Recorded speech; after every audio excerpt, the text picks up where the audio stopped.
Hello everybody, আসসালামু আলাইকুম। আজকে আমি দেখাবো কিভাবে আইকন ছোট বা বড় করে আকার পরিবর্তন করবেন।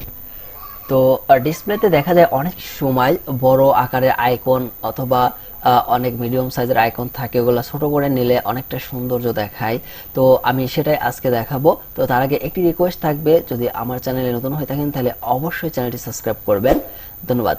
ডেস্কটপ থেকে মাউসের লেফট বাটনটি ক্লিক করবেন। ক্লিক করার পরে তো দেখতেই পাচ্ছেন যে এখানে ভিউ নামের একটি অপশন আছে। তো ভিউ নামের অপশনটিতে ক্লিক করার পরে এই পাশে আসবেন। আসার পরে তো দেখতেই পাচ্ছেন যে এটা তিনটা অপশন আছে। তো একটা হচ্ছে সবচেয়ে বড় উপর কাটটা, এটা হলে সবচেয়ে বড় থাকবে এবং মাঝখানেরটা দিলে একদম মিডিয়াম সাইজ হবে।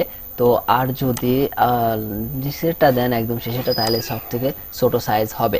তো এই ছিল আজকের ভিডিওটি। যদি ভিডিওটি ভালো লেগে থাকে তাহলে অবশ্যই চ্যানেলটি সাবস্ক্রাইব করে পাশে থাকবেন এবং যারা সাবস্ক্রাইব করেছেন তাদেরকে অসংখ্য ধন্যবাদ।